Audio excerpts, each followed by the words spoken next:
নমস্কার বন্ধুরা, post YouTube চ্যানেলে আপনাদের অনেক অনেক স্বাগত জানাই। মানকচু দিয়ে মাংস রেসিপিতে আপনারা অনেক দেখেছেন আর খেয়েছেন।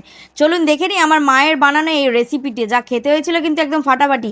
কী রেসিপি চলুন দেখে নিই। প্রথমে মা কই মাছকে নুন হলুদ দিয়ে মাখিয়ে সর্ষের তেলে ভেজে নেওয়ার পর সেই তেলে মা জল দিয়ে দিল, হলুদ গোলা জল। তারপর মা বেশ খানিকটা শুকনো লঙ্কা, আদা জিরে পেস্ট দিয়ে স্বাদ মতন লবণ, হলুদ গুঁড়ো, তেজপাতা দিয়ে মা ডুমো ডুমো করে কেটে রাখা মানকচুটাকে দিয়ে দিল। তারপরেই চলে এলো স্বাদ বাড়ানোর জন্য চুই ঝাল দিয়ে দেওয়ার পর মা চাপা দিয়ে দিল। ঝোলটা ফুটে যাওয়ার পর ভাজা মাছটাকে দিয়ে মা নেড়ে ছেড়ে নিল। মানকচুটা যখন সেদ্ধ হয়ে গেল তারপরে মা নামিয়ে নিল। কড়াই সর্ষের তেলের মধ্যে জিরে ও তেজপাতা ফোড়ন দিয়ে তরকারিটা ফোড়ন দিয়ে দিল।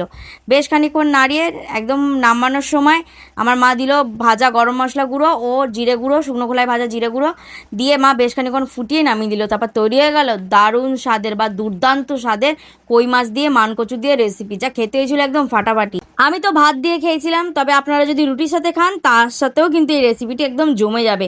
তবে লাইক কমেন্ট শেয়ার করতে কিন্তু ভুলবেন না, সাবস্ক্রাইব করবেন, আমাদের পাশে থাকবেন। ধন্যবাদ। ভালো লাগলে কমেন্ট করে জানাবেন।